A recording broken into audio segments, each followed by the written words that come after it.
Bonjour à tous, je suis ravie de vous retrouver aujourd'hui pour un nouveau point lecture. Je vais vous parler de mes 4 dernières lectures. J'ai lu 3 romans en format papier et un roman en format numérique. En format papier, je vais vous parler du roman de Liane Moriarty, Un peu beaucoup à la folie. Je vais ensuite vous parler d'un roman de Jérôme Loubry, le 12e chapitre. En format papier, j'ai également lu Nuit blanche de Nicolas Druard, mais je ne l'ai plus actuellement parce que je l'ai prêté à mon papa. Donc du coup, je ne sais pas vous le montrer, mais je vous mettrai de toute façon une petite vignette. Et finalement, en numérique, j'ai lu le dernier roman de Victoria Mass qui s'intitule Un miracle. Je vais commencer par vous parler de mes lectures papier et je vais débuter par la lecture du roman de Liane Moriarty, Un peu beaucoup à la folie. Alors je crois que c'est mon 4e Liane Moriarty. C'est une autrice que j'aime beaucoup. Alors j'aime pas tous ses romans avec la même intensité. Il y en a un que j'ai pas trop aimé d'ailleurs, c'était À la recherche d'Alice Love. Celui-là je l'ai pas trouvé terrible. Mon préféré reste Le secret du mari. J'ai également lu 7 et Match que j'ai beaucoup aimé. Et celui-ci, eh bien c'est une très très bonne surprise. J'ai adoré ce roman. J'ai eu un peu peur en le commençant parce que j'ai eu la bonne idée d'aller voir des avis voilà, sur Babelio. Et en fait, la note est pas terrible et j'ai vu pas mal d'avis négatifs comme quoi c'était beaucoup de blabla pour pas grand chose et que la résolution, la finalité du roman était très décevante. Du coup, j'avais un petit peu peur de ce que j'allais découvrir dans ce roman. J'ai commencé la lecture en me disant qu'il fallait pas que j'en attende trop de la résolution de l'histoire et du coup, je ne sais pas si c'est ça qui a joué, mais je n'ai vraiment pas été déçue du tout et moi j'ai vraiment bien aimé ce roman. Alors il est long, hein. Liane Moriarty elle fait des longs romans, il fait 600 pages, je l'ai lu quand même assez rapidement, je ne lis pas très vite donc pour moi c'était assez rapide, je l'ai lu je pense en 5 jours, ce qui est bien pour mon rythme de lecture. Ici, on va se retrouver, on va suivre en fait 3 couples qui sont très très différents. Ils se sont un jour réunis pour faire un barbecue improvisé et ça a mal tourné. Voilà, il s'est passé quelque chose lors de ce barbecue qui a eu des conséquences sur les relations entre ces 3 couples, mais également des conséquences sur les relations au sein des couples entre le mari et femme, quoi. Et c'est vrai, je vais pas démentir, c'est vrai que finalement ce qui s'est passé lors du barbecue, c'est pas non plus un truc incroyable. Il faut pas attendre la fin de l'histoire pour connaître ce qui s'est réellement passé lors de ce barbecue. Mais en fait, moi, j'ai adoré ce roman parce que Liane Moriarty dépeint très très bien les relations entre les gens. Et je trouve ça super intéressant. C'est très plausible, c'est très... Ouais, en fait, elle fait vraiment une analyse psychologique des différentes personnes. Chaque personne est différente. On se retrouve dans la tête, dans les pensées de chacune des personnes. On constate que, en fait, tout le monde a des secrets. Et qu'en fait, on n'est pas toujours réellement nous-mêmes avec les autres et il y a beaucoup de faux semblants, beaucoup de jeux et je sais pas, moi je trouve ça fascinant, la façon dont elle parle de ça, je trouve que elle fait ça très très bien et moi en fait je suis complètement happée à chaque fois, j'ai envie de savoir la suite, j'ai envie de continuer en fait à découvrir les personnages. Chez moi, ça fonctionne vraiment très bien. Franchement, c'est une autrice, moi, je trouve, qui écrit extrêmement bien. Elle a vraiment son style. Hein. Je ne connais aucun autre auteur qui écrit des histoires comme elle. C'est vraiment particulier et moi, je trouve ça très très bien. Alors, ce sont des histoires qui se déroulent en général en Australie. Et du coup, ça permet aussi de découvrir un petit peu la vie là-bas. Souvent, ce sont quand même des gens qui sont assez aisés financièrement et qui donc n'ont pas du tout le même rythme de vie que ce que moi, par exemple, je peux avoir. Mais je trouve ça intéressant et tu sais, c'est un peu comme si tu étais voyeur et que tu vas voir chez tes voisins ce qui se passe. En fait, c'est vraiment ça, la sensation que j'ai quand je lis ce roman. Et en fait, j'aime bien quoi, d'aller voir ce qui se passe chez les autres. Je sais pas, je trouve ça chouette. Du coup, franchement, moi, j'ai beaucoup aimé. Et le roman est vraiment bien construit. Enfin, j'ai vraiment que du positif à dire sur cette histoire. Encore une fois, c'est vrai que je souligne que la résolution, ce qu'il s'est passé au barbecue, ce truc-là qui te tient en haleine, c'est vrai que c'est pas dingue, mais il faut lire ce roman pour ce qu'il y a autour. Moi, je trouve. Du coup, j'ai beaucoup aimé. Et voilà, là, je n'ai plus de Liane Moriarty de côté. J'ai lu tous les formats papier que j'avais. J'en avais deux ou trois, je ne sais plus. Non, deux, j'en avais deux. Et j'en ai lu deux en numérique. Donc voilà, maintenant, je vais me procurer d'autres romans de cette autrice parce que franchement, j'adore. Le deuxième roman papier dont je vais vous parler, c'est un Jérôme Loubry, le 12e chapitre.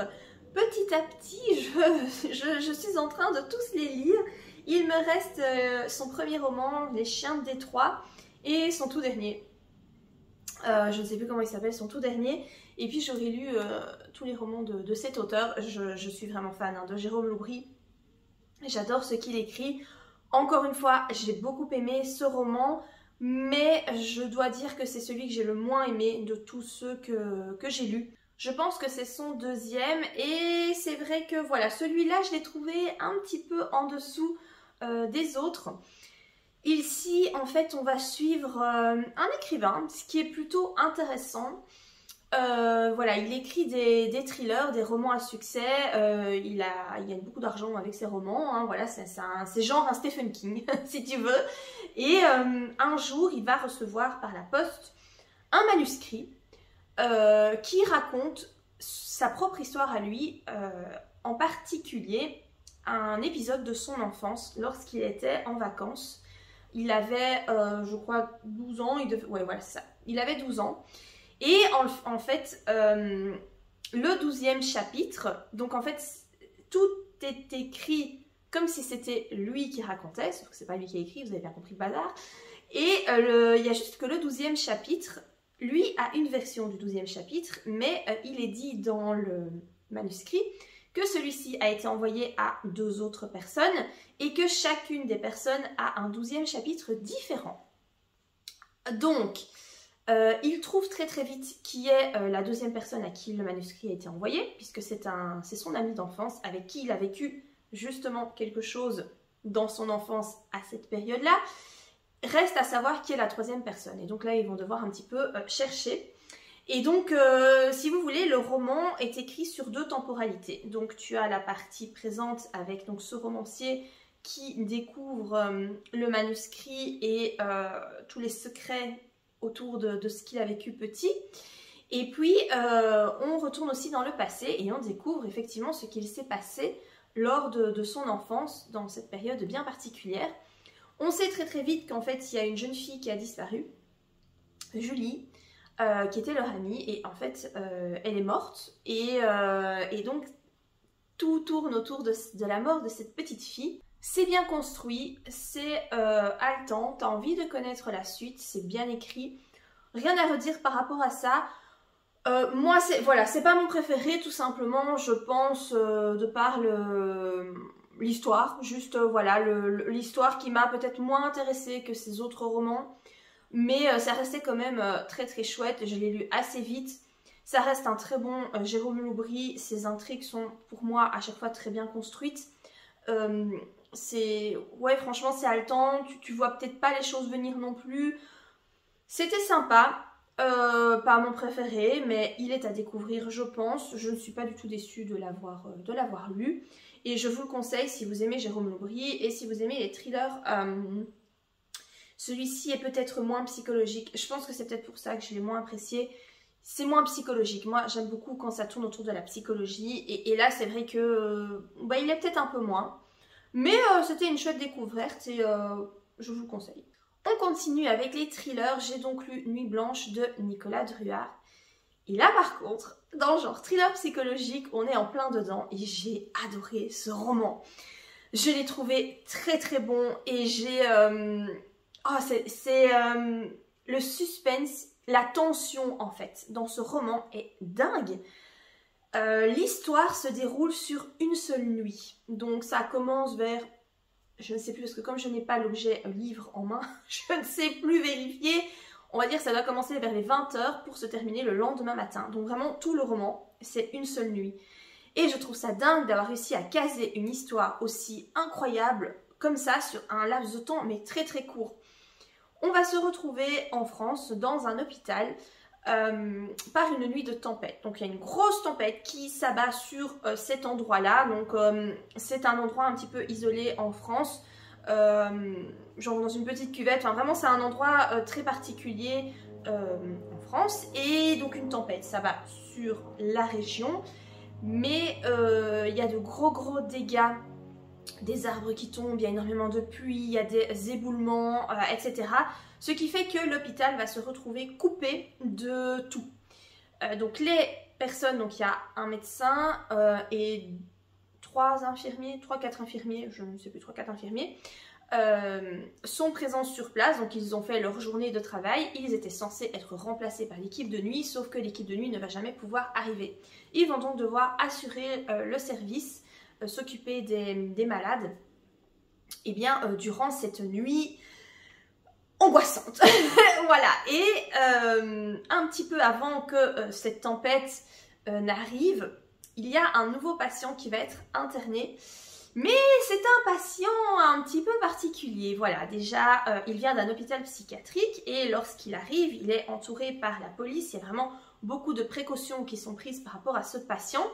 Mais il se trouve que ça fait 1 mois qu'il est dans le coma et il est interné car il a la malaria. Personne ne comprend comment il a réussi à choper cette maladie vu qu'il est interné en hôpital psychiatrique depuis des dizaines d'années. Mais voilà, donc il vient pour être soigné pour cette malaria. Il est dans le coma, aucune activité cérébrale ni quoi que ce soit. Et voilà, son arrivée est accompagnée de son dossier psychiatrique que nous allons découvrir tout au long du roman. Moi, dès que tu parles de psychiatrie, je suis là.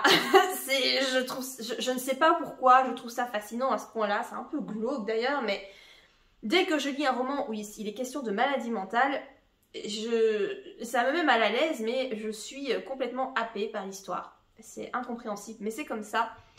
Et là, j'ai trouvé ça super bien. Tu as une aura un petit peu mystique qui plane aussi sur le roman. Alors s'il s'agit d'une fiction, et l'auteur le précise bien à la fin de son roman parce qu'il y a des choses qui sont expliquées qui sont fausses en fait. Il a inventé certaines choses par rapport à la psyché, le mental. J'essaie de pas trop vous en dire, hein. Mais malgré tout, même si tu sais que c'est inventé et que ce n'est pas possible, ça reste quand même super sympa. Moi j'ai vraiment, j'ai passé un excellent moment. J'arrivais pas à me détacher de ce roman. Il est bien écrit, le rythme est terrible. D'ailleurs je crois que c'est le premier roman de l'auteur. D'ailleurs je pense que l'auteur est infirmier. Il me semble que j'avais lu ça dans sa biographie, mais je ne sais pas vérifier parce que j'ai pas le livre. Et je crois qu'il est infirmier et je pense que c'est son premier roman. Et franchement, c'est un truc de dingue. Je vais lire ses autres livres, c'est certain. Parce que franchement, c'est une très belle réussite. Et c'est un très bon thriller psychologique que je vous conseille. C'est angoissant, hein, je ne vous cache pas que c'est angoissant. Et c'est malsain aussi, hein, voilà, c'est un petit peu gore hein, quand même. Très sympa. La fin est assez énigmatique. Je ne suis pas sûre d'avoir tout compris. Pour tout vous dire, je ne sais pas ce qu'il fallait comprendre à la fin. Donc voilà, c'est énigmatique, ça te fait poser des questions. Tu sais, tu refermes le roman, mais tu réfléchis encore après. Et c'est ce que fait Franck Tillier aussi. Et moi, j'adore ça. J'adore continuer à me triturer les méninges une fois que le roman est fini. Donc voilà, très bon auteur. Très bon livre que je vous conseille si vous aimez les thrillers, c'était incroyable. Et finalement, le dernier roman dont je vais vous parler, c'est un roman que j'ai lu en numérique. C'est le dernier roman de Victoria Mass qui s'intitule Un miracle. Victoria Mass, c'est son deuxième roman. Le premier, c'était Le bal des folles, que j'avais vraiment beaucoup aimé. C'était un roman qui était vraiment génial, je m'attendais pas du tout à ça et j'avais complètement adhéré à l'histoire.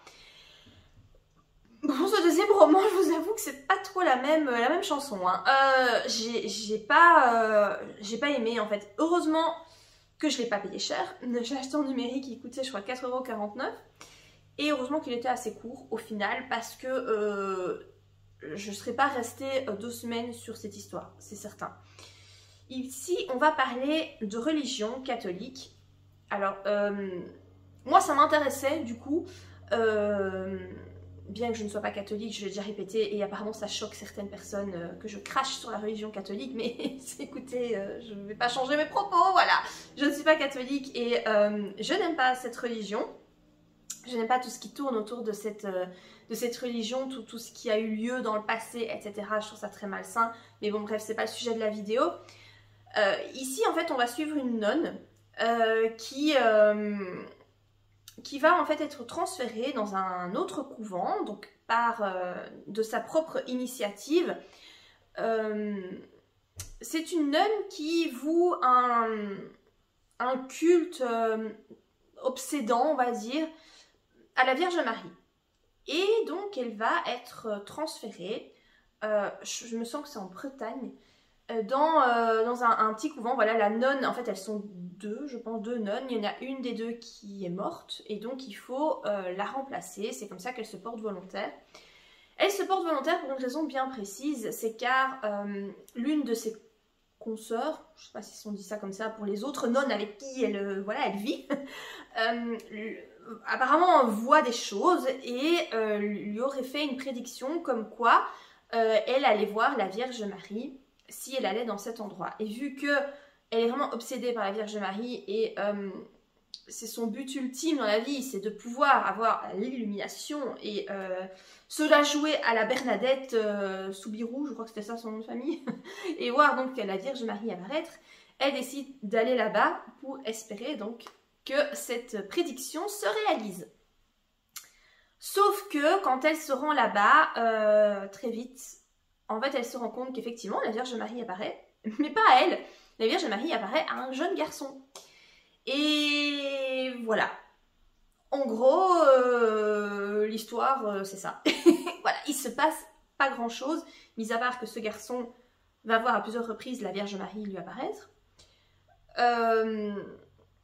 En fait, je pense que l'autrice a voulu démontrer l'absurdité et la crédulité peut-être des gens.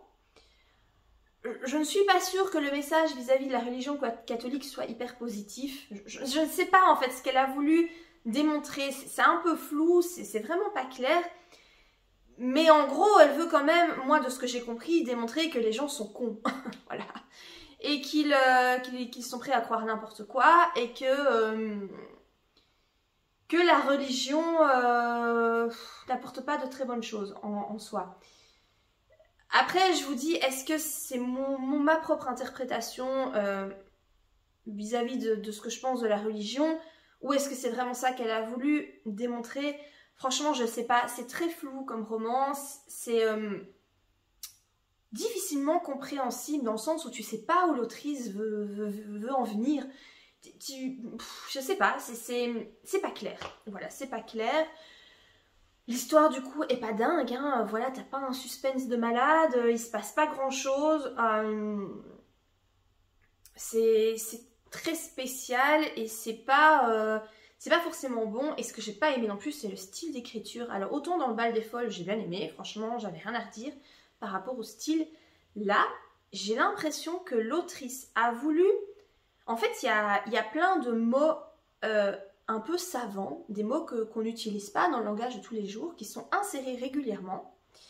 En soi, je ne suis pas contre apprendre du nouveau vocabulaire. La question n'est pas là. C'est juste que tu as vraiment cette sensation qu'elle a voulu se forcer à faire des traits d'esprit. Tu sais, c'est pas naturel. Ces mots-là ne sont pas... ils sont mis de façon inadéquate. Ça va pas avec le style en fait. Je sais pas trop comment expliquer ça. C'est vraiment un ressenti qui est très difficile à mettre en mots. Mais tu as l'impression que ces mots savants, elle a voulu se donner un genre en utilisant ces mots-là, alors que ça ne va pas avec le reste du style d'écriture. Voilà. Je suis peut-être pas très claire non plus dans ce que je raconte, mais j'ai été gênée par ça. J'ai été gênée. J'ai pas trouvé ça adéquat, vraiment pas. Et du coup, non, j'ai rien aimé de ce roman. J'ai ni aimé l'histoire, ni aimé le style, ni les personnages. ni quoi que ce soit. J'ai pas du tout aimé. Donc je trouve ça décevant par rapport à son premier roman qui était super cool. Je verrai si, quand elle écrira un troisième, je le lirai probablement pour essayer de voir ce qu'il en est. Mais c'est particulier, hein. C'est vraiment particulier, je vous conseille pas forcément. Après, si vous êtes curieux, voilà, lisez-le, parce que moi vraiment, j'étais curieuse parce que c'est vrai que j'ai vu beaucoup d'avis un peu tranchés sur ce roman. Du coup, j'étais assez curieuse de le découvrir. Mais si vous voulez vraiment découvrir l'autrice, peut-être lisez d'abord Le Bal des Folles, qui lui, je trouvais bon. Mais celui-là, c'est bizarre. Voilà. C'est un roman très bizarre et pas transcendant. Voilà par rapport à mes 4 dernières lectures. J'espère que la vidéo vous aura plu. N'hésitez pas à commenter si vous avez lu les romans que je vous ai présentés, me dire ce que vous en avez pensé, me donner votre avis. C'est toujours très intéressant de pouvoir interagir avec vous par rapport à ça. Écoutez, voilà, n'hésitez pas à liker la vidéo et moi je vous dis à bientôt pour de prochaines vidéos lecture. Bye!